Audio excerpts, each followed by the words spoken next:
civilização mesopotâmica, que são justamente os caldeus.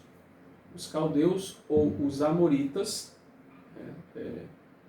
na verdade eles são conhecidos como babilônicos, o primeiro império babilônico, e a cidade de Babilônia passa a ter maior importância, ok? E o principal rei desse primeiro império babilônico foi Hammurabi. Hammurabi provavelmente deve ter vivido entre 1795 a 1750 a.C., ok? E por que Hammurabi foi um dos mais importantes? Porque a partir dele começou-se a organizar as leis de forma escrita. Então antes as leis elas eram apenas transmitidas de forma oral, mas agora elas passaram a ser organizadas em códigos, né? E esses códigos, o maior e o de maior importância é o Código de Hammurabi. E o princípio básico que nós encontramos como regra para o Código de Hammurabi é o princípio de talião, ou seja, olho por olho, dente por dente, vida por vida. Então, eu tenho aqui alguns exemplos, deixa eu só ver se eu encontro aqui, relacionado ao Código de Hammurabi. Então, por exemplo, se você construir uma casa e esta casa ela cair, o construtor deve pagar com a sua vida.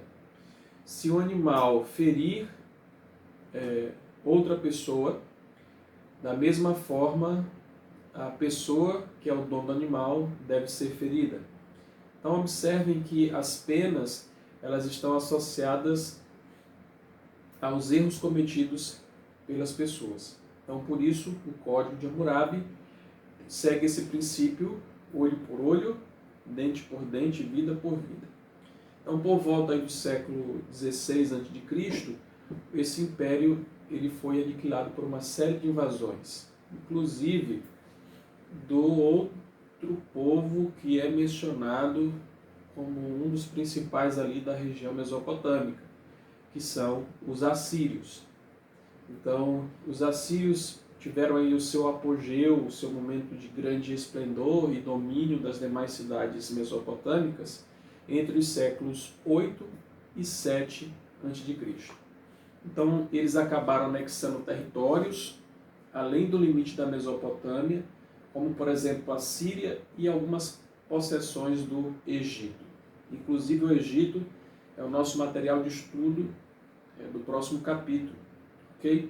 Muito bem. Então, os assírios eles eram considerados excelentes guerreiros.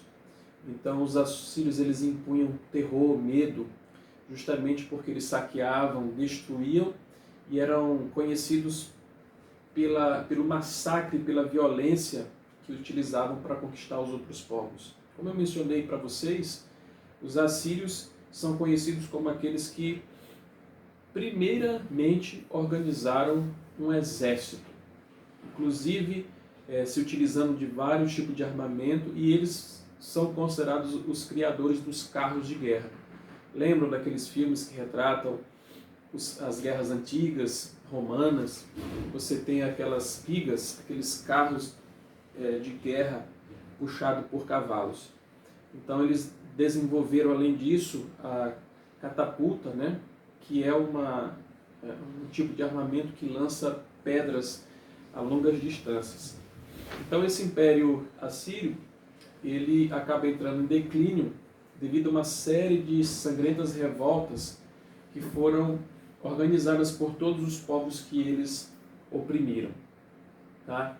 A Bíblia menciona um desses reis assírios, que inclusive o objetivo era atacar aí Jerusalém, né?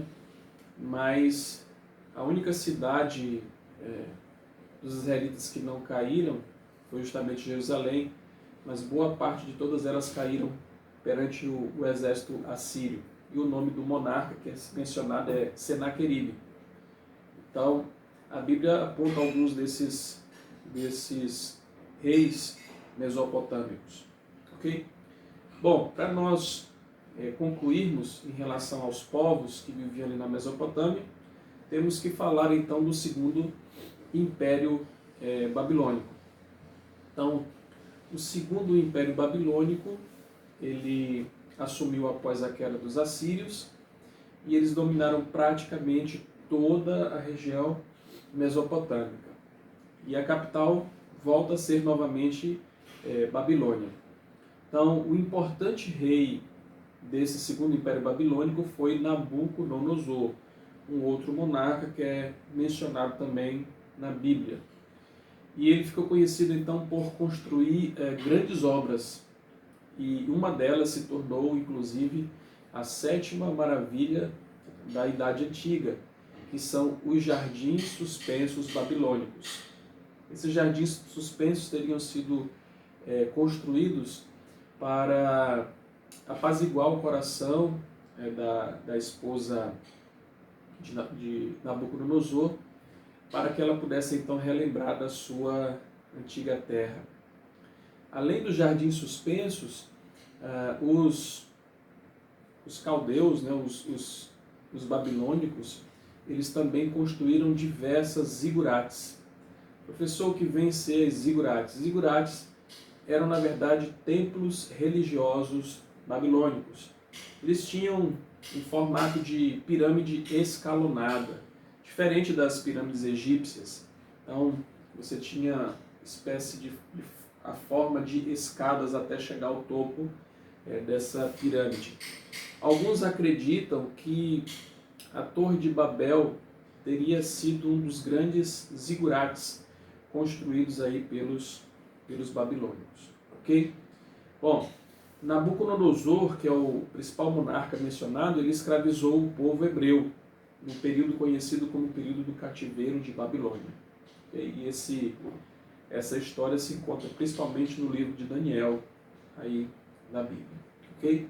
Então nós mencionamos, gente, que os principais povos, né, do território mesopotâmico, cada um apresentando sua característica particular.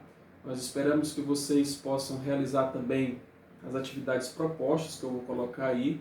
Você baixa o arquivo, responda e envie no prazo correto, ok? Na próxima aula nós iremos falar então sobre os egípcios, ok? Aguarde, até o nosso próximo encontro.